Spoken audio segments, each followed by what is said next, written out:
Hello everyone, myself Ashutosh Sharma. Welcome to my YouTube channel. दोस्तों, आज का हमारा सेकेंड लेक्चर है और आज हम सीखने वाले हैं इंटीग्रेटेड सिस्टम ऑफ अकाउंटिंग। इसके पहले भी पहले लेक्चर्स में मैंने इंट्रोडक्शन दे दिया है। उसमें एक क्वेश्चन हमने सॉल्व किया था, जनरल एंट्री, और जनरल एंट्री को मैंने एक्सप्लेन किया था। If you are first time see this video, अगर आप ये वीडियो पहली बार देख रहे हैं तो प्लीज आई रिक्वेस्ट कि आप सबसे पहला लेक्चर 1 का वीडियो देखो। उसमें आपको टोटली समझ जाएगा कि इंटीग्रेटेड सिस्टम ऑफ अकाउंटिंग में जनरल एंट्री किस तरह से पास किया जाता है। जनरल एंट्री को मैंने वहां पे पूरा तरीके से एक्सप्लेन किया हुआ है। लेक्चर का लिंक आपको डिस्क्रिप्शन में मिल जाएगा। ठीक है दोस्तों, तो without wasting time we have to start. Next, आज के टाइम पे हम लोग को 3 क्वेश्चन सॉल्व करेंगे हम जनरल एंट्रीज, सिर्फ और सिर्फ जनरल एंट्रीज। इसके आगे आने वाले लेक्चर सीरीज में जनरल एंट्री सिखाऊंगा मैं। क्लियर है? सो विदाउट वेस्टिंग टाइम, ये रहा आपके स्क्रीन पे पहला question. From the following information pass the general entry in an integrated system of accounting in the books of के लिमिटेड। ठीक है, तो जैसे कि हमने प्रीवियस लेक्चर्स में डिस्कशन किया था दोस्तों कि हमें क्या क्या याद रखनी है जनरल एंट्री बनाने के लिए। कौन से 9 नेम्स को हमको रिमेंबर रखना है। पहला, स्टोर लेजर कंट्रोल अकाउंट। दूसरा, वेज कंट्रोल अकाउंट, मतलब wages control account, direct wages के लिए। तीसरा, WIP लेजर कंट्रोल अकाउंट। चौथा, factory overheads ledger control account. Then office and administrative ledger control account. Then finish goods ledger control account. Then उसके बाद selling and distribution overheads ledger control account, cost of sales and sales. Integrated और non integrated में ज्यादा कुछ फर्क नहीं है, जैसे कि हमने प्रीवियस लेक्चर में डिस्कशन किया था। इंटीग्रेटेड और नॉन इंटीग्रेटेड में हमें फाइनेंशियल अकाउंटिंग की एंट्रीज नहीं लेके जानी है। इंटीग्रेटेड से नॉन इंटीग्रेटेड में जब हम एंट्रीज पास करेंगे तो उसमें हमको फाइनेंशियल अकाउंटिंग की एंट्री पास नहीं करनी। फाइनेंशियल अकाउंटिंग के जितने भी नाम रहेंगे, जस्ट लाइक कैश, किसी पार्टी का नाम, मतलब रियल अकाउंट या फिर पर्सनल अकाउंट या कोई भी पार्टी का नाम होता है, तो उसको हम लोग कन्वर्ट करेंगे cost ledger control, otherwise nominal ledger control, otherwise तुम्हारा जनरल लेजर कंट्रोल में। ठीक है, वो बात होती है नॉन इंटीग्रेटेड में। हमें फिलहाल अभी के टाइम पे क्या देखना है, इंटीग्रेटेड। हमें सिर्फ इंटीग्रेटेड में एंट्रीज को पास करनी है। तो इंटीग्रेटेड के लिए कौन से नाम को रिमेंबर रखना है, वो नाम आपको याद रखना है। ठीक है, जैसे कि मैंने प्रीवियस लेक्चर में सिखाया था, आपको जस्ट प्रीवियस लेक्चर देख के ही इस वीडियो पे आना है, तभी आपको समझेगा कि हमने किस तरह से एंट्रीज को पास किया था और किस तरह से हमने नाम को आइडेंटिफाई किए थे। Clear guys? ठीक है, ट्रांजेक्शन देखते हैं आगे का क्या क्या दिया है। रॉ मटेरियल परचेज, उसमें 2 कैटेगरी है, 80% on credit, material issued to production. ठीक है, total wages paid, wages charge to production, factory overheads incurred, factory overheads charge to production, office overheads incurred, office overheads applied to finish goods, selling and distribution overheads incurred, selling and distribution overheads applied to cost of sales, then finished goods produced, material lost by fire, material issued for construction of building.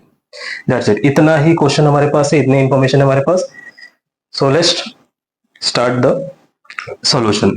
Screen पे आपके रहेगा, I hope कि आपने screenshot निकाल लिया रहेगा। ठीक है, जनरल एंट्री का फॉर्मेट तो आपको आता है। तो general entry in the books of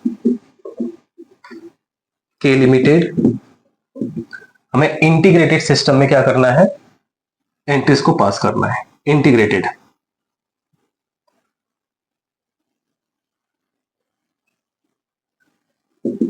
debit, credit, date को, चलो डेट का आपका जो कॉलम रहता है उसे हम सीरियल नंबर दे देंगे। एक्चुअली रहता डेट का है लेकिन सीरियल नंबर दे देंगे। पर्टिकुलर्स, डेबिट, क्रेडिट,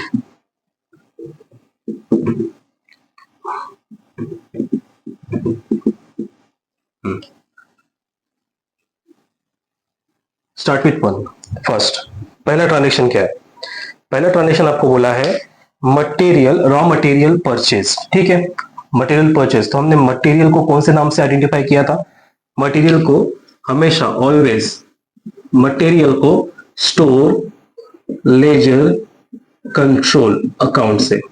ठीक है, हमेशा स्टोर लेजर, जहां पे भी मटेरियल रहेगा उसको हम क्या दिखाएंगे, स्टोर लेजर कंट्रोल। क्लियर है गाइस? तो यहाँ पे बोला है मटेरियल को खरीदा। ठीक है, मटेरियल को परचेज किया है, 2 कैटेगरी, 80% की कैटेगरी और 20% का कैटेगरी। 80% क्रेडिट में है, मतलब उधार में है, तो बचेगा कितना परसेंट, 20%। मतलब वो क्या रहेगा आपका, कैश।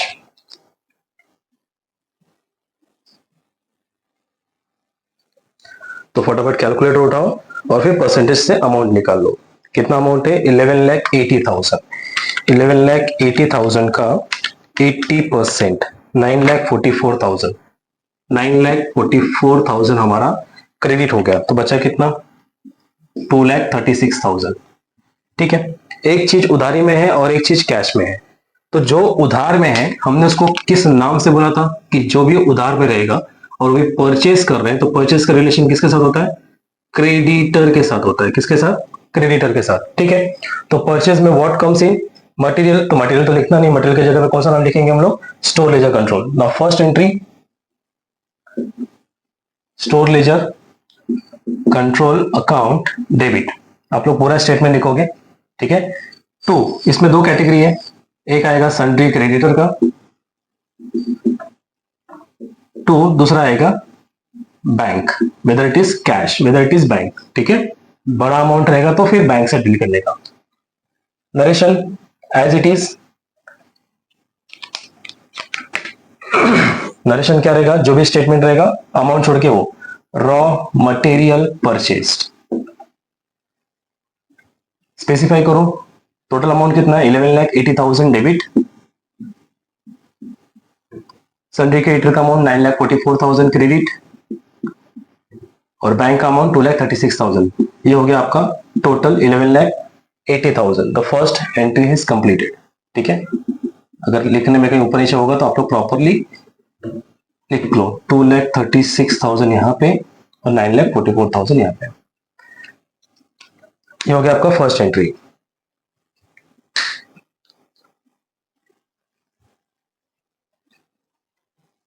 नेक्स्ट एंट्री की तरफ बढ़ते हैं। नेक्स्ट एंट्री क्या है हमारा? नेक्स्ट एंट्री है मटेरियल इश्यूड टू प्रोडक्शन। मैंने लास्ट टाइम भी आपको दिखाया था, सबसे सिंपल। अगर आप एंट्री नहीं याद कर पा रहे हो, मेन यहाँ पे अगर आप इंटीग्रेटेड और नॉन इंटीग्रेटेड में एंट्रीज को नहीं याद कर पा रहे हो, मतलब बहुत सारी एंट्रीज होते हैं, 18, 19, 20 एंट्रीज होते हैं, तो उसको याद कैसे रखा जाए? ठीक है, कोई बात नहीं। अगर आपको याद नहीं होता है, थोड़ा बहुत भी याद हो जाता है, चलेगा। लॉजिकली उसको ड्रॉ करो। लॉजिकली आप जितना इसमें लॉजिकली ड्रॉ करोगे उतना आपका सही होने का चांसेस होगा। देखते कैसे। हमें एंट्री नहीं याद है, ठीक है, आई डोंट नो एंट्री, लेकिन मुझे नाम याद है कि किसको क्या क्या बोलते हैं। वो 9 नेम्स आपको याद करके रखना है कि किस चीज को क्या क्या बोलते हैं। ठीक है, सॉरी। तो बोला गया है material issued to production. To, जहां भी टू आ जाता है स्टेटमेंट बना लो। Timber timber to timber timber, मतलब क्या चीज किसके लिए। ठीक है, क्या चीज किसके लिए, जिसके लिए भी बोला रहेगा टू के बाद वाले को क्या कर दो? डेबिट करो, और जो चीज बोला रहेगा उसको क्या कर दो? क्रेडिट कर दो। अंडरस्टूड? अब जरा देखते हैं इसमें क्या है। मटेरियल बोला है, मटेरियल इशूड बोला है किसके लिए? प्रोडक्शन के लिए। यहाँ पे प्रोडक्शन दो चीजों का भी यूज होता है, या तो फैक्ट्री या तो WIP। यहाँ पे फैक्ट्री नहीं होगा, मटेरियल को इशूड किया गया प्रोडक्शन पर्पज के लिए। तो मैंने आपको पहले लेक्चर में बताया था, जहां पे भी फॉर प्रोडक्शन पर्पज या फिर प्रोडक्शन पर्पज रहेगा तो वहां पे आपको क्या यूज करना है? WIP यूज करना है। WIP। तो यहाँ पे डेबिट में क्या आएगा?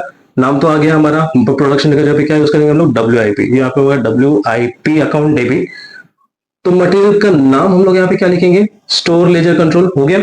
खाली आपको ये पता होना चाहिए कि किसको क्या बोला जाता है, बाकी आप एंट्री बना लोगे। ये रहा आपका ट्रिक एंट्री बनाने का। टू के बाद का जो भी स्टेटमेंट बोला रहेगा क्या किसके लिए, तो जिसके लिए बोला रहेगा उसको डेबिट कर दो, जो बोला रहेगा उसको क्रेडिट कर दो। तो ये रहा आपका सेकेंड एंट्री, प्रोडक्शन के लिए बोला है तो WIP ledger control account debit to store ledger control account. Narration क्या आएगा आपका? सेम जो ये बोला रहेगा, material issued to production, amount 8,90,000। 8,90,000 debit, 8,90,000 credit. ये हो गया आपका next second entry. Third entry देखते हैं आप लोग बना पाते हो कि नहीं, ज्यादा कुछ डिफिकल्ट नहीं है। बोला है टोटल वेजेस पेड। हमने वेजेस को क्या नाम दिया था? अब यहाँ पे इनडायरेक्ट भी हो सकता है, जब तक आइडेंटिफाई नहीं करेगा तब तक इनडायरेक्ट अज्यूम नहीं करने का। जब तक आइडेंटिफिकेशन नहीं रहेगा या जब तक दिया नहीं रहेगा कि वो इनडायरेक्ट है, तब तक हम लोग उसको अज्यूम नहीं करेंगे। यहाँ पे बोला टोटल वेजेस पेड, ठीक है, बाकी का कोई भी इंफॉर्मेशन नहीं है कि डायरेक्ट है कि इनडायरेक्ट है। We have to assume that कि ये क्या है, डायरेक्ट वेजेस है। तो डायरेक्ट वेजेस का नाम क्या दिया था, वेजेस कंट्रोल अकाउंट, ठीक है। वेजेस कंट्रोल अकाउंट पेड है ना, सिंपल है, पेड है तो wages control account debit to, paid रहेगा तो क्या, बैंक अकाउंट। ज्यादा अमाउंट रहेगा तो बैंक अकाउंट यूज किया करो, नहीं तो गवर्नमेंट आ जाएगी आपको लेने के लिए, गवर्नमेंट के आईटी डिपार्टमेंट्स, इतना अमाउंट का पेमेंट कैसे किया। हाँ अगर बिजनेस पर्पज के लिए तो बात अलग है, लेकिन स्पेसिफिकली आपको क्या यूज करना है, बैंक अकाउंट।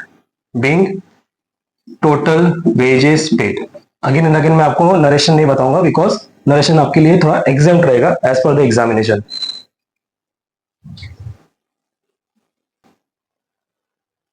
सो अमाउंट कितना आएगा टोटल वेजेस पेड का, 5 लाख, 5 लाख डेबिट, 5 लाख क्रेडिट। ये हो गया आपका नंबर 3। अब हम लोग नरेशन नहीं लिखेंगे, नरेशन आप लोग को समझ में आ गया नरेशन कैसे लिखना है, तो नरेशन के लिए ज्यादा टेंशन नहीं लेने का, just pass the entries. Number 4 है वेजेस चार्ज टू प्रोडक्शन। चलो करके दिखाओ, वेजेस चार्ज टू प्रोडक्शन क्या, किसके लिए, क्या किसके लिए। हाँ एक बात याद रखो, हमने अगर यहाँ पे वेजेस को आइडेंटिफाई किया होता कि डायरेक्ट भी है और इनडायरेक्ट भी है, तो उसको हम लोग को सेग्रीगेट करके लिखना पड़ता वापस से फिर, ठीक है। जहां भी सेग्रीगेशन हो जाएगा वेजेस का, डायरेक्ट वेजेस है या इनडायरेक्ट वेजेस है, तब आपको जहां भी वेजेस का इंफॉर्मेशन रहेगा वहां पे 2 वेजेस का सेग्रीगेशन करके दिखाना पड़ेगा। फिलहाल इसमें नहीं है कुछ, तो हम लोग डायरेक्टली वेज कंट्रोल लिखेंगे। बोला है वेजेस चार्ज टू प्रोडक्शन, ठीक है, क्या किसके लिए, timber timber to timber timber, जो भी टू के बाद रहेगा जिसके लिए उसको डेबिट करेंगे, जो भी इसके पहले रहेगा उसको क्या करेंगे, क्रेडिट करेंगे, ठीक है। प्रोडक्शन के लिए बोला है ना, तो प्रोडक्शन का हमने नाम क्या दिया था, प्रोडक्शन का नाम क्या दिया था, WIP ledger control account debit to wages बोला है ना, तो वेजेस का हमने नाम क्या दिया है, क्या नाम दिया है, wage control, wages control account, being आप लोग लिखोगे, ठीक है। Narration you have to write. अमाउंट कितना है, 3,60,000, 3,60,000, ये हो गया। नेक्स्ट सेम, एक बार पैटर्न फॉलो हो गया और एक बार आपको नाम पता चल गया कि किस नाम को क्या बोला जाता है, तो आपको एंट्रीज याद करने की जरूरत नहीं, आप एंट्रीज तुरंत बना दोगे ट्रांजेक्शन देख के। वो चीजें हमने लेक्चर 1 में डिस्कशन किया है, ठीक है। नेक्स्ट है factory overheads incurred, factory overheads incurred. Number 5, factory overheads है, इनकर्ड हुआ है, क्या है किसके लिए कुछ पता नहीं, क्या है किसके लिए है कुछ पता नहीं, खाली इतना बोला है फैक्ट्री ओवरहेड्स इनकर्ड हुआ है, खर्चा हो सकता है, कौन सा खर्चा है, factory overheads ledger control account debit to, incurred है मतलब पेमेंट नहीं हुआ है, बाकी है, ड्यू है, किसी को तो जाएगा, तो किसी को जाएगा मतलब नाम क्या आएगा, सन्ड्री क्रेडिटर। जब भी हमारा पेमेंट बाकी रहता है या किसी को देना रहता है तो उसको हम लोग क्रेडिटर के नाम पे लिखते हैं, ठीक है। अगर ऐसा लिखा होता factory overheads incurred and paid, जब पेड हो गया तो यहाँ पे सन्ड्री क्रेडिटर की जगह पे क्या आ जाएगा, बैंक अकाउंट आ जाएगा, बस इतना ही फर्क है। ये भी हो गया हमारा इनकर्ड की एंट्री। नेक्स्ट है इनकर्ड में कितना अमाउंट है, 3,80,000, 3,80,000 डेबिट, 3,80,000 क्रेडिट। नंबर 6, अब मजा आएगा। नंबर 6 थोड़ा सा चेंजेस है, आप लोग कर सकते हो। Factory overheads charge to production, to क्या है किसके लिए, हो गया क्या है किसके लिए, व्हाट फॉर व्हाट, ठीक है। किसके लिए है, प्रोडक्शन के लिए, तो प्रोडक्शन का नाम हमने क्या दिया था, क्रॉस वेरीफाई कर लो, फैक्ट्री का नाम भी प्रोडक्शन होता है कभी कभी, और प्रोडक्शन का तो ऑलरेडी प्रोडक्शन, तो वो वाला प्रोडक्शन फैक्ट्री नहीं है, तो वो वाला प्रोडक्शन कौन सा रहेगा, WIP। तो टू प्रोडक्शन पर्पज के लिए, तो यहाँ पे क्या आएगा, WIP ledger control account debit to, क्या है, फैक्ट्री ओवरहेड्स है ना, हमने वही नाम दिया हुआ है, factory overheads ledger control account being आप लोग लिखोगे अमाउंट 3,20,000। फैक्ट्री को हम लोग 3 नाम से बुलाते हैं, या फिर प्रोडक्शन ओवरहेड्स के नाम से बुलाते हैं, या तो फैक्ट्री ओवरहेड्स के नाम से बुलाते हैं, या तो फिर मैन्युफैक्चरिंग ओवरहेड्स के नाम से बुलाते हैं। जैसा हमको इन्फॉर्मेशन देगा हम उसी नाम से उसको बुलाएंगे या फिर नोट करेंगे। Number 7, office overheads incurred. ये रहा आपका सेम एंट्री। यहाँ पे फैक्ट्री ओवरहेड्स इनकर्ड बोला था, अभी आपको बोला है ऑफिस ओवरहेड्स इनकर्ड। ठीक है, इनकर्ड है, क्या लिखेंगे? Office overheads ledger control account debit. Incurred है ना, हमने इनकर्ड में किस नाम को यूज किया था? क्रेडिटर को। यहां भी वही लिखेंगे, सन्ड्री क्रेडिटर अकाउंट। हो गया simple. 2,20,000 debit, 2,20,000 credit. Clear guys? यहां तक हो गया। इसके आगे बढ़ते हैं।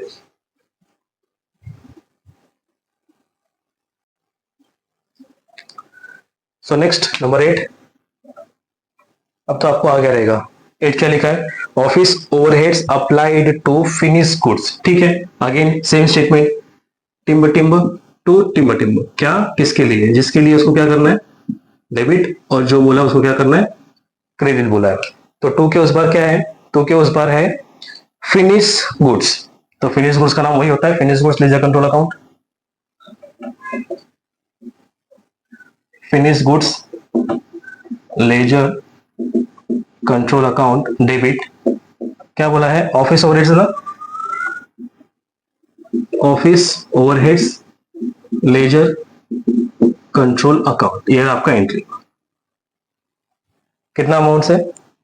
1,70,000। 1,70,000 डेबिट, 1,70,000 क्रेडिट। नंबर 9 नेक्स्ट है selling and distribution overheads incurred. Same 3 entry continue आया एक्सपेंसेस की।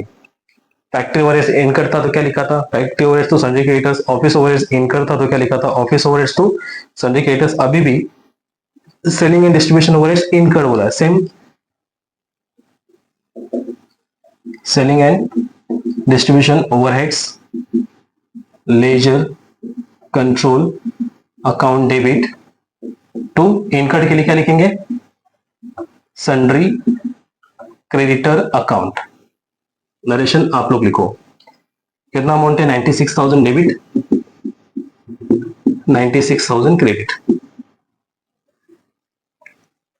Number 10 selling and distribution overheads applied to cost of sales. Again same, timber timber to timber timber to. इसके लिए cost of sales, तो हमारे नाम में cost of sales आता ही है। कॉस्ट ऑफ सेल्स कोई लेजर कंट्रोल नहीं, कॉस्ट ऑफ सेल्स रहता ही है। Cost of sales account debit to क्या है? सेलिंग एंड डिस्ट्रीब्यूशन ना, selling and distribution overheads ledger control account. आपको पूरा लिखना पड़ता है, शॉर्टकट यूज नहीं करने का। अमाउंट है 72,000 डेबिट, 72,000 क्रेडिट। Next number 11। ये पैटर्न याद रखोगे तो आपका हमेशा एंट्रीज को बनाने सीखना आसान हो जाएगा, याद रखने से ज्यादा। ठीक है, इतना सारा अकाउंटिंग कॉन्सेप्ट होता है, कॉस्ट काउंट कॉन्सेप्ट होता है, तो उसको हर एक चीज याद रखना बहुत मुश्किल होता है। हाँ, अगर आप स्कॉलर हो तो आपको याद रखना जरूरी है, otherwise even on an average तो आपको स्मार्ट बनना पड़ेगा, मतलब एंट्रीज को बनाना पड़ेगा। हाँ, बस ये पता होना चाहिए चैप्टर्स में क्या है, बस आपको चैप्टर्स के बारे में पता होना चाहिए। नेक्स्ट है फिनिश गुड्स प्रोड्यूस। इसकी भी एंट्री मैंने बहुत इंपॉर्टेंट बोला था कि इसका एंट्री आपको हमेशा याद रखना है। Finish goods produce. Finish goods में 2 एंट्री होता है, एक होता है प्रोड्यूस्ड का और एक होता है सोल्ड का। तो यहाँ पे सोल्ड बोला ही नहीं है, प्रोड्यूस बोला है, तो हम लोग को इस एंट्री को हमेशा याद रखना है। क्या आएगा? Finish goods ledger control account debit. Produce हुआ, फैक्ट्री से बन के ही प्रोड्यूस होता है, तो फैक्ट्री हो जाएगा, sorry, WIP ledger control account. ये एंट्री आपको हमेशा याद रखनी है, कोई प्रॉब्लम नहीं है। इतना एंट्री बनाने के बाद आपको एक आधा एंट्री याद रखना है तो बहुत जरूरी होता है। Finish goods ledger control account debit to WIP ledger control account किसका एंट्री है? फिनिश गुड्स प्रोड्यूस का एंट्री है। अमाउंट है 10 लाख।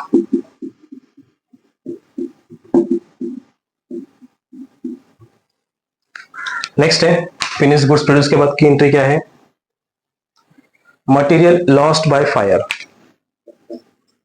यहां पे आप दो चीजें लिख सकते हो। लॉस्ट मतलब क्या होता है? मटेरियल जल गया। एक तो मटेरियल है, ऊपर से बोला है लॉस्ट हो गया, किससे?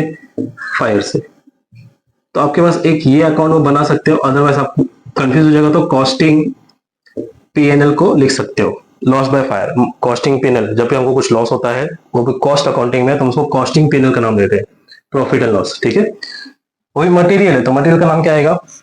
Store ledger control account. जल गया, आया तो है ही नहीं, चला गया। क्रेडिट में तो पता ही है, to store ledger control account आएगा। लेकिन डेबिट में क्या आएगा? या तो आपके पास ऑप्शन है, या तो आप लॉस्ट बाय फायर लिखो, उसका अकाउंट सेपरेट शोट करना पड़ेगा, नहीं तो उसको किस में डाल दो? कॉस्टिंग P&L में डाल दो। फिलहाल के लिए क्या करेंगे? लॉस बाय फायर लिख सकते हैं हम लोग। अदरवाइज नहीं लिखना है या उसके जगह पे कुछ याद रखना है तो कॉस्टिंग P&L को आप लिख सकते हो। Loss by fire account debit. ठीक है, इसकी एंट्री क्या होगी? अमाउंट 20,000।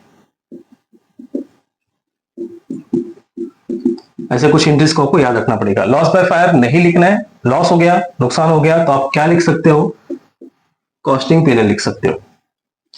नंबर 13 नेक्स्ट है मटेरियल इशूड फॉर। क्या है और किसके लिए? मटेरियल है किसके लिए? कंस्ट्रक्शन ऑफ बिल्डिंग के लिए। ठीक है, बिल्डिंग के लिए ना, बिल्डिंग अकाउंट डेबिट या फिर construction of building account debit, फर्क नहीं पड़ता। बिल्डिंग या construction of building account debit क्या यूज किया है? मटेरियल यूज किया है, तो मटेरियल का नाम हमने क्या दिया था? Store ledger control account. खत्म हो गया आपका। मतलब एक बार आपको पता चल गया किसको कौन से नाम से आइडेंटिफाई करना है, आप फटाफट एंट्री पास कर दोगे। 80,000 डेबिट, 80,000 क्रेडिट। ये आपका first question of this lecture, हमारे सेकेंड लेक्चर का पहला क्वेश्चन। क्लियर है guys? Without wasting time next question पे जाते हैं। थोड़ा बहुत चेंजेस रहेगा, अदरवाइज फटाफट हम लोग क्वेश्चन सॉल्व करते हैं। क्वेश्चन को देखने के बाद आप तुरंत सॉल्व करना स्टार्ट कर दोगे। ये आपके स्क्रीन पे क्वेश्चन नंबर सेकंड।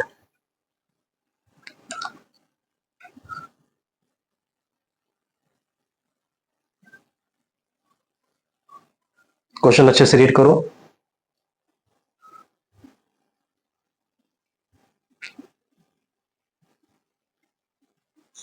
क्या लिखा है क्वेश्चन में? Pass the journal entries from the following transaction of V limited.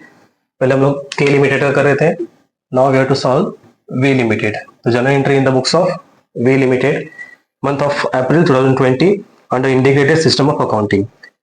Transaction आपको दिया मटेरियल परचेस, ठीक है, पहला जैसा रिपीटेड है। मटेरियल इशूड वो भी रिपीटेड है। Wages paid same, repeat wages applied to same. Factory overheads incurred जैसा हमने दिया। Material damage having no scrap value, material damage हुआ है, याद रखो लॉस्ट और डैमेज एक जैसा होता है।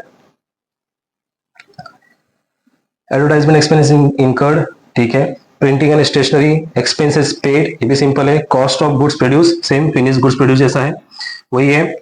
Then wages applied to factory और sales to A limited 70% credit. Easy है, हो जाएगा फटाफट हमारा एंट्रीज। Clear guys? सो ये आपका फॉर्मेटिंग। फटाफट आपके स्क्रीन पे क्वेश्चन है तो उसका स्क्रीनशॉट निकाल लो और स्टार्ट टू सॉल्व। मेरे से पहले आपका होना चाहिए। फॉर्मेटिंग इंपॉर्टेंट है आपके लिए। यहाँ पे एक और आता है ledger folio, but we have to ignore ledger folio. पहला narration, just we have to ignore the narration. और अगर एग्जाम में नरेशन आया, क्वेश्चन थोड़ा घाई करने से अच्छा क्वेश्चन को थोड़ा ध्यान से पढ़ने का, नरेशन है कि नरेशन को इग्नोर करना है। विथ नरेशन रहेगा तो आपको बीइंग करके जो स्टेटमेंट दिया आपको वो स्टेटमेंट एज इट इज लिख देना है, अमाउंट छोड़ के। तो पहला एंट्री है मटेरियल परचेज, सेम है, उसमें क्रेडिट बोला है, 20% कैश है तो बाकी का क्या रहेगा? क्रेडिट बेसिस पे। कोई बात नहीं। तो मटेरियल परचेज की एंट्री क्या होगी? बताओ फटाफट। Store ledger control account debit, दो है ना, कैश और क्रेडिट दोनों है, तो sundry creditor account to bank account, creditor में 80% जाएगा और बैंक अकाउंट 20%, कैश में 20%। Narration you have to write. 4 lakh का स्टोर लेजर में 4 लाख का 80% और 20%। 20% तो इजी है, 4 लाख का 2 4 2 8 80,000। अगर 80,000 यहां पे है तो 3,20,000 कहां पर रहेगा? क्रेडिटर में रहेगा। ये रहा आपका पहला एंट्री। 4 लाख का 80%, 4 8 32 तो 3,20,000 हो गया। 4 2 8 80,000 आपका यहाँ पे हो गया। कैलकुलेटर करके देखो, ऑलवेज यूज द कैलकुलेटर। ठीक है, स्मार्ट वर्क करना है तो भी कर सकते हो, कोई प्रॉब्लम नहीं। विदाउट वेस्टिंग टाइम हमको सॉल्व करना है। Material issued to production, same repeat question है, सेम क्वेश्चन है, कंफ्यूजन नहीं है। क्या है, किसके लिए? प्रोडक्शन के लिए। तो प्रोडक्शन का नाम हमने क्या दिया था? WIP। WIP ledger control account debit. क्या था? मटेरियल था ना, तो स्टोर लेजर कंट्रोल अकाउंट, ये हो गया हमारा नंबर 2। एक बार आपको पता चल गया कि आपको नाम क्या क्या आइडेंटिफाई करना है, तो बस आप एंट्री पास कर लोगे। 2,50,000 debit, 2,50,000 credit. Number 3, wages paid to workers या वेजेस पेड वर्कर्स। ठीक है, वेजेस है, कौन सा है? डायरेक्ट है, इनडायरेक्ट है, डायरेक्ट लोन। तो हम लोग क्या करेंगे? डायरेक्ट कंसिडर करेंगे। पेड है ना, पेड होना चाहिए, पेड मतलब बैंक, तो वेज कंट्रोल या wages control, wages control account debit to, paid है तो पेड के लिए क्या यूज करेंगे? Bank account. कितना अमाउंट? नो सेग्रीगेशन है, मतलब डायरेक्ट है कि इनडायरेक्ट का कोई सेग्रीगेशन नहीं है, तो हम लोग डायरेक्ट लिखेंगे 1 lakh. Wages applied to production, same है, वेजेस है अप्लाइड टू, क्या? किसके लिए? टिम्बर या टू के बाद का, तो प्रोडक्शन है तो प्रोडक्शन का नाम हमारा क्या हो जाएगा? WIP। WIP ledger control account debit, wages था ना, तो wages control, wages control account, amount 70,000 debit, 70,000 credit.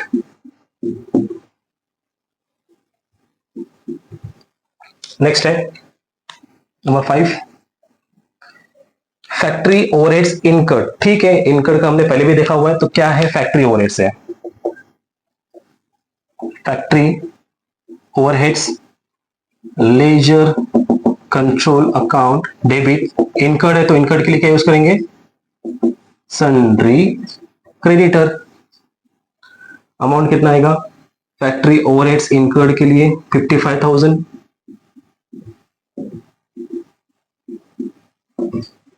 Next है नंबर 6,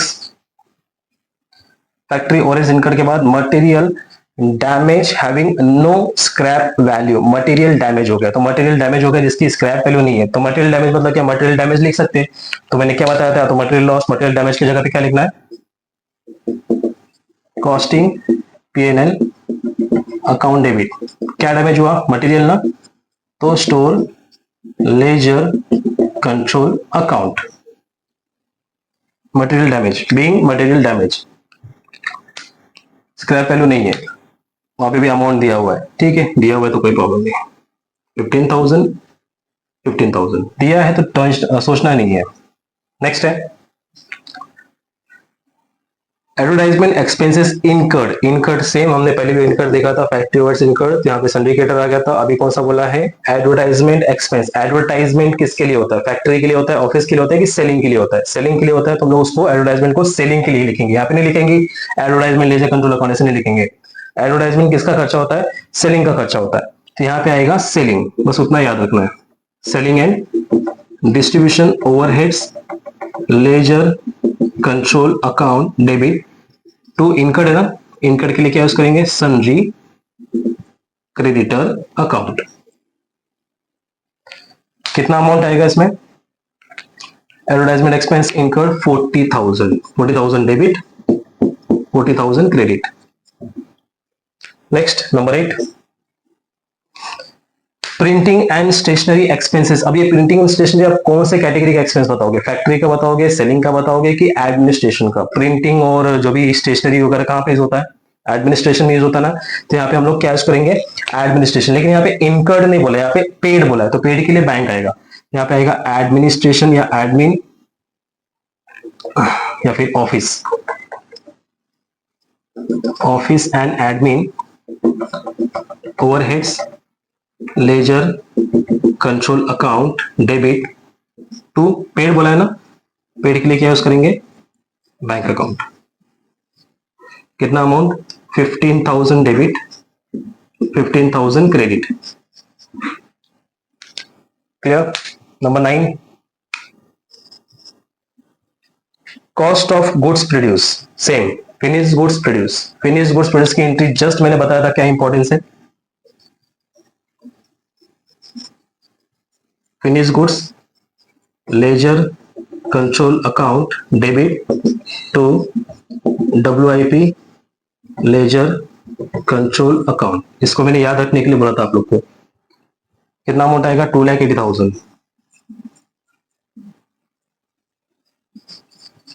2,80,000। नेक्स्ट नंबर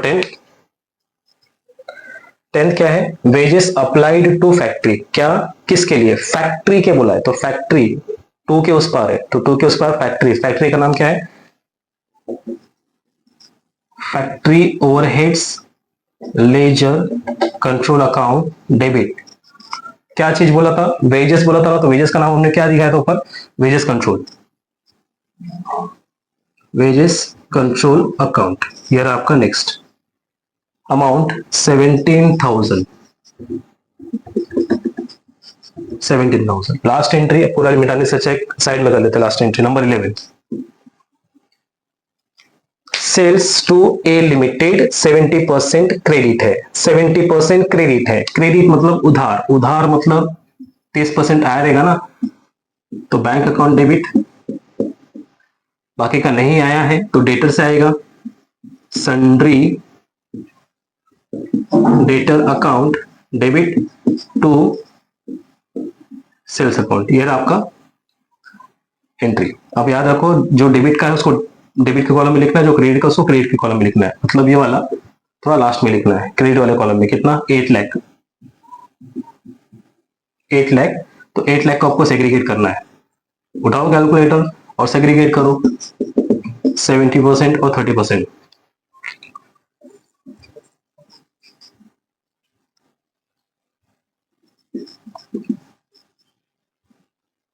कैलकुलेट करो, देखो आता है क्या, 8 लाख का 30%, फटाफट 8 लाख का 30%, 8 24, 8 3 24, 8 लाख का 30%, 2,40,000 माइनस करने पे 5,60,000, मतलब 30%, 70% क्रेडिट है, ये क्रेडिट है, क्रेडिट उधार मतलब डेटर, मतलब 5,60,000 का अमाउंट डेटर में आएगा, 5,60,000 डेटर, तो बचा हुआ 2,40,000 किधर आएगा, बैंक में आएगा। ये हो गया आपका last entry, bank account debit 2,40,000, sundry debtor account debit 5,60,000 and to sales 8 lakh. This question also has done. I hope आपको अभी भी समझ गया रहेगा। अगर पहले वाला क्वेश्चन में नहीं सीखा रहेगा तो अभी का क्वेश्चन में आपको समझ गया रहेगा। एक क्वेश्चन और फटाफट लेते हैं हम लोग, ठीक है। थर्ड क्वेश्चन भी, आज का हमारा 3 क्वेश्चन का टारगेट है। क्लियर गाइस, ये आपके स्क्रीन पे next question.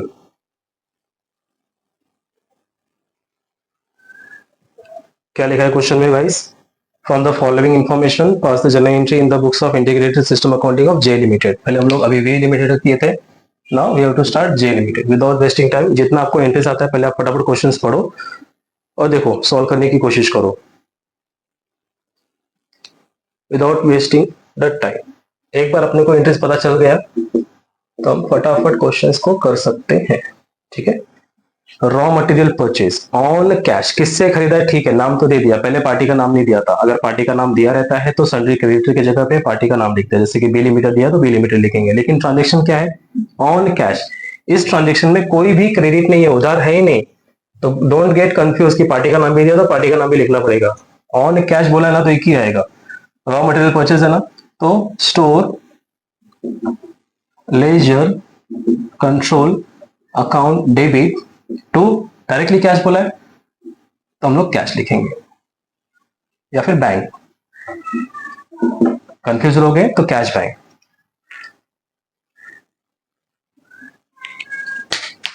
Amount 2 lakh.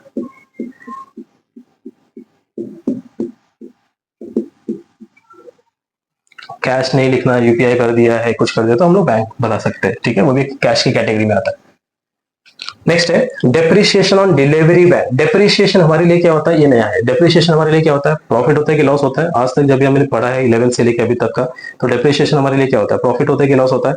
Yes, it always loss. तो हम लोग डायरेक्टली लिखेंगे depreciation account debit.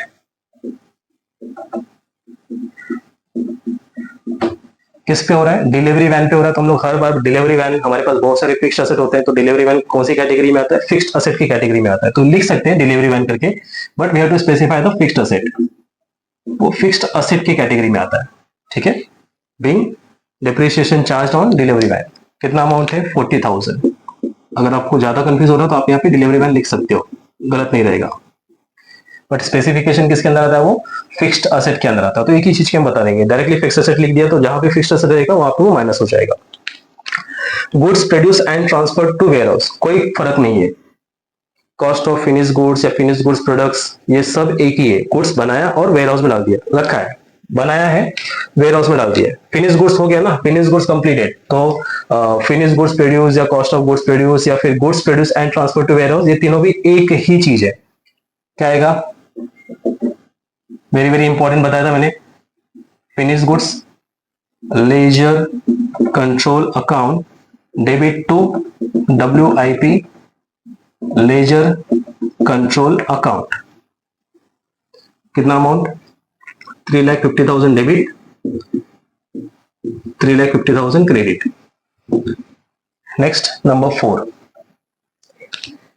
Wages payable to Simran. Payable, paid नहीं है, पेबल है, मतलब आउटस्टैंडिंग है, देना बाकी है। वेजेस है ना, सिमरन को देना बाकी है, ठीक है। तो वेजेस का नाम क्या लिखेंगे हम लोग, wages control account debit to payable है ना, तो पेबल के लिए क्या करेंगे, सन्ड्री क्रेडिटर। अब यहाँ पे सन्ड्री क्रेडिटर मतलब कौन है, सिमरन। तो आप लोग यहाँ पे बैक में दिखा सकते हो सिमरन। अब सिमरन करोगे तो सिमरन का आपको अकाउंट बनाना पड़ेगा, फिर वो जाएगा सन्ड्री क्रेडिटर्स में। दूसरा अच्छा क्या लिखेंगे, सन्ड्री क्रेडिटर। आप यहाँ पे स्पेसिफाई कर सकते हो सिमरन आउटस्टैंडिंग, ठीक है। पेबल, पेड होता तो यहाँ पे दोनों भी हट जाता, क्या आ जाता, बैंक आ जाता था। पेड नहीं है, पेबल है, आउटस्टैंडिंग है। 25,000 डेबिट, 25,000 क्रेडिट। नेक्स्ट है return of direct material to store. Direct material store में आया, डायरेक्ट मटेरियल टू स्टोर, क्या, किसके लिए, टू स्टोर आया ना, debit store ledger control account debit. Direct material आया, कहां पे क्या रहेगा, हमने पहले लेक्चर्स में देखा था, डायरेक्ट मटेरियल इशूड क्या रहेगा, फॉर दी प्रोडक्शन पर्पज या स्पेशल जॉब के लिए, मतलब वो WIP से आया। WIP ledger control account, amount 30,000, 30,000 debit, 30,000 credit. Now next 6, return of direct material हो गया। Loan from SBI bank, loan लिया तो हमारे पास रिसेंटली क्या, अगर हम J लिमिटेड में, सॉरी हाँ J लिमिटेड में, तो हमने लोन लिया, तो हमारे पास अभी क्या आ रहा है, हमारे पास लोन आ रहा है। लोन मतलब एक्चुअली में क्या आ रहा है, बैंक, पैसा आ रहा है, बैंक अकाउंट डेबिट। कहां से आ रहा है, SBI से। वो क्या, SBI मतलब क्या, उसका नाम क्या चढ़ेगा, SBI बैंक लोन आएगा। ये थोड़ा नया एंट्री है, SBI बैंक लोन या फिर बैंक लोन अकाउंट। नाम स्पेसिफाई करोगे बहुत अच्छा। बैंक अकाउंट किसकी कैटेगरी में, बैंक लोन की कैटेगरी में। कितना अमाउंट है, 1 लाख।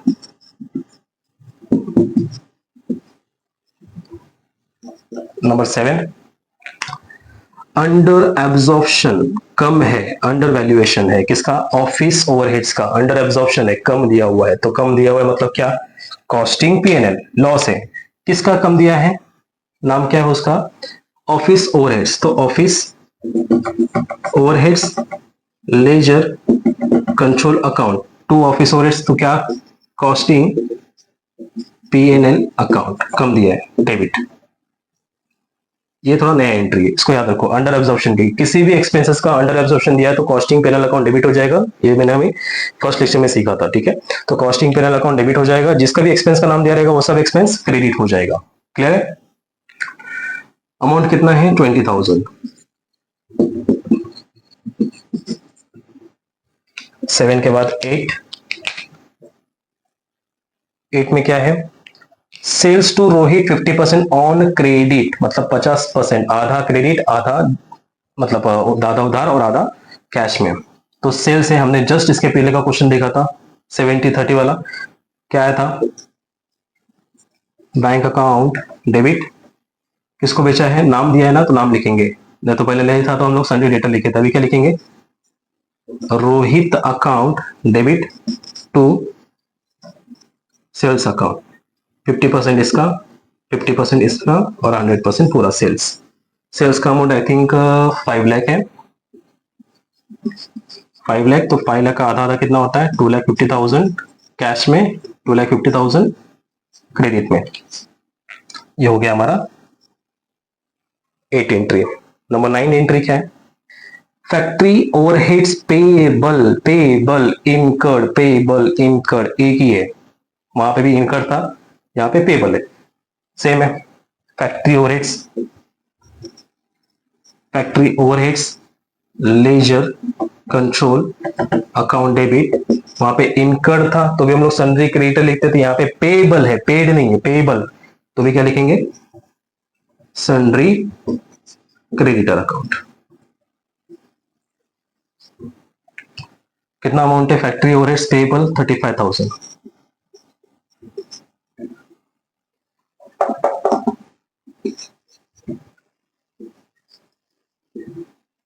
ये रहा आपका 35,000, ठीक है। और भी अपने पास अभी 4 एंट्री बचा हुआ है, मुझे मिटाना पड़ेगा, तब तक देखो आपको आता है क्या आगे का, ठीक है। Next number 10, factory overheads income का हो गया था, हमारा पेबल का हो गया था। नेक्स्ट है receipt from Rohit 60% amount due by cheque, ठीक है। जस्ट इसके ऊपर के सेल्स वाली एंट्री पे जाओ, उसमें रोहित के कॉलम में कितना अमाउंट लिखा हुआ है, रोहित के कॉलम में 2.5 लाख लिखा हुआ है, बराबर है। मतलब जो रोहित से 2.5 लाख रुपया आने वाला था वो उसका कितना परसेंट आया, 60% अमाउंट आया, वो भी चेक में आया, ठीक है, कोई बात नहीं। चेक का मतलब क्या होता है, हम लोग क्या लिखेंगे, बैंक लिखेंगे, क्लियर है। रोहित के पास से आया, रोहित हमारा डेटर है, तो receipt from Rohit 60% amount, receipt है मतलब क्या, रिसिप्ट क्या, चेक, चेक का मतलब बैंक, बैंक अकाउंट डेबिट किससे मिला, रोहित, ये तो 11th का एंट्री है, रोहित हमारा डेटर है, ठीक है। 60%, 2.5 लाख का 60%, उठाओ कैलकुलेटर, 2.5 लाख का 60% करो, क्योंकि रोहित के कॉलम में 2.5 लाख दिख रहा है, into 60%, 1.5 lakh, 1,50,000 debit, 1,50,000 credit, 1.5 lakh, ये हो गया हमारा। नेक्स्ट नंबर 11 है आपका कॉस्ट ऑफ गुड्स सोल्ड। अभी यहाँ पे cost of goods sold, finish goods sold, हम जो बता रहे थे फिनिश गुड्स का 2 एंट्री होता है, एक प्रोडक्शन किया या प्रोड्यूस किया और एक होता है सोल्ड। अगर सोल्ड किया तो कॉस्ट में सोल्ड करेंगे या तो फिर प्रॉफिट में सोल्ड करेंगे, प्रॉफिट में सोल्ड करेंगे तो सेल्स हो जाएगा, कॉस्ट में सोल्ड करेंगे तो उसकी एंट्री याद रखनी है, एक ये वेरी वेरी इंपॉर्टेंट होता है और एक ये वेरी वेरी इंपॉर्टेंट होता है। यहाँ पे आ जाता है हमारा कॉस्ट ऑफ गुड्स सोल्ड, ठीक है। कॉस्ट ऑफ गुड्स सोल्ड की एंट्री क्या होगी, यहाँ पे होगा cost of sales, cost of sales account, cost of goods sold मतलब जो फिनिश गुड्स बन गया था उसको कॉस्ट में बेचा, फिनिश गुड्स बन गया तो उसको कॉस्ट में बेचा, तो फिनिश गुड्स बनने के बाद जो कॉस्ट में बेचेंगे तो कॉस्ट ऑफ सेल्स टू क्या बेचा, फिनिश गुड्स, ये याद रखना आपको entry, finish goods ledger control account, ये एंट्री आपको याद रखनी है। जैसे हमने फिनिश गुड्स प्रोडक्शन का एंट्री याद रखा था, कॉस्ट ऑफ गुड्स प्रोड्यूस का एंट्री याद रखा था, सेम एक ही जैसा है, उसी तरह से आपको finish goods sold at cost या फिर कॉस्ट ऑफ गुड्स सोल्ड की एंट्री आपको याद रखनी है, cost of sales account debit to finish goods ledger control account. Amount कितना है 3,25,000। कुछ एंट्री याद रखोगे तो भी कोई प्रॉब्लम नहीं है, तो सीख जाओगे, ठीक है। नेक्स्ट है cost of defective. Defective defective defective defective defective है तो डिफेक्टिव के लिए ऑलवेज हमारा लॉस होता है, तो हम लोग क्या लिखते हैं, कॉस्टिंग पीएनएल। डिफेक्टिव के लिए costing PNL. Work taken out of process, काम से बाहर निकाल दिया, काम से बाहर निकाला मतलब काम चल रहा था तो उसमें से डिफेक्टिव कुछ वर्क आ गया, मतलब डिफेक्टिव काम आ गया, कुछ खर्चा डिफेक्टिव हो गया। खर्चा मतलब कोई ऐसा सामान डिफेक्टिव हो गया रहेगा या फिर कुछ हो गया रहेगा, तो उस चीज को हम लोग क्या बता देंगे, कॉस्टिंग पीएनएल। काम से बाहर निकाला मतलब काम करते करते तो काम चालू था, वर्क चालू था, तो वर्क को हम लोग कौन सा नाम देते हैं, WIP। क्या नाम देते हैं, WIP। डिफेक्टिव लोग क्या रखेंगे, costing PNL account debit to WIP ledger control account. ये रहा आपका डिफेक्टिव। जहां भी डिफेक्टिव आ गया, लॉस्ट हो गया, डैमेज हो गया, यहाँ पे आपको लॉस शो होता है, ठीक है। जहां से होगा उसका नाम क्रेडिट हो जाएगा। Loss always debit, this is a loss. कितना अमाउंट का लॉस हो रहा है डिफेक्टिव वर्क में, 10,000। इसकी एंट्री में मैंने आपको लेक्चर 1 में सिखाया था। Last number 13, purchase of computer from Vijay sales 40% cash. 40% cash में कंप्यूटर खरीदे। बेसिकली अगर हम लोग 11-12 में रहते थे तो क्या आया, कंप्यूटर आया, किधर से आया, विजय सेल्स के पास से आया और कैश में आया, ठीक है, कैश में खरीदा। ये ऑन कैश और क्रेडिट की एंट्री कंबाइंड है। कंप्यूटर को हम लोग अब कॉस्टिंग पीरियड में एक जगह पे स्पेसिफाई करेंगे। कंप्यूटर क्या हो गया हमारा, असेट। कौन सा असेट, टेंजिबल की इनटेंजिबल। टेंजिबल तो टेंजिबल मतलब फिक्स्ड असेट, इनटेंजिबल भी फिक्स्ड असेट होता है, लेकिन हम लोग उसको फिक्स्ड असेट की कैटेगरी में डाल देंगे। मतलब क्या आया हमारे पास, फिक्स्ड असेट आया, फिक्स्ड असेट। ज्यादा ही कंफ्यूजन हो रहा है तो कंप्यूटर लिख दो ब्रैकेट में, कोई टेंशन नहीं, कोई कट नहीं करेगा। कंप्यूटर अकाउंट डेबिट टू, कहां से आया, विजय सेल्स के पास पूरा का पूरा पैसा देके लिया था कि आधा कैश आधा उधारी है। 40% कैश है, बाकी उधारी है, तो जो उधारी है उसका नाम लिख दो। विजय सेल्स नहीं दिया होता विजय सेल्स का नाम तो क्या लिखते थे, क्रेडिटर लिखते थे, क्योंकि खरीदा हुआ है और बाकी का पेमेंट करना है बैंक अकाउंट। 40% का पेमेंट है, 60% का उधारी है। 40% का पेमेंट, 60% का उधारी। 50,000 का 40%, 60% कितना होता है 40%, आई थिंक 20,000 और ये 30,000। 5 4 जा 20, 5 6 जा 30। 40% यहां पे आएगा 20,000 का कैश में पेमेंट, 30,000 का उधारी, टोटल मिला के 50,000 का फिक्स्ड असेट हमारे पास आ रहा है। Clear guys? सो दोस्तों आज के लेक्चर में आए, लेक्चर 2 में हम लोग ने 3 जनरल एंट्री सॉल्व किए हैं इंटीग्रेटेड अकाउंटिंग सिस्टम्स के। नेक्स्ट लेक्चर 3 में हम लोग इंटीग्रेटेड का एक जनरल एंट्रीज के साथ में कंपेयर करेंगे नॉन इंटीग्रेटेड में, लेक्चर 3 में, ठीक है। इंटीग्रेटेड के क्वेश्चंस को, जनरल एंट्रीज को कन्वर्ट करने की कोशिश करेंगे किसमें, नॉन इंटीग्रेटेड में। उसके बाद हमारा एक चैप्टर बनेगा नॉन इंटीग्रेटेड के ऊपर। फिलहाल हम लोग बेसिक चैप्टर लेंगे, ठीक है, बेसिक क्वेश्चन। तो नेक्स्ट लेक्चर में हम लोग सीखेंगे इंटीग्रेटेड का बेसिक, जनरल एंट्रीज को किस तरह से कन्वर्ट किया जाए नॉन इंटीग्रेटेड में, और फिर एक क्वेश्चन को लेंगे हम लोग पूरा का पूरा लेजर बनाने के लिए, कौन सा, इंटीग्रेटेड का, ठीक है। आई होप आपको लेक्चर अच्छा लगेगा या अच्छा लगा रहेगा, ठीक है। लाइक शेयर सब्सक्राइब जरूर करें, कमेंट जरूर करके बताएं आने वाले लेक्चर्स के लिए, और कौन से आपको लेक्चर्स चाहिए उसके भी कमेंट कर दीजिएगा। क्लियर है? Thank you everyone. Like share subscribe करना ना भूले। Thank you, have a nice day.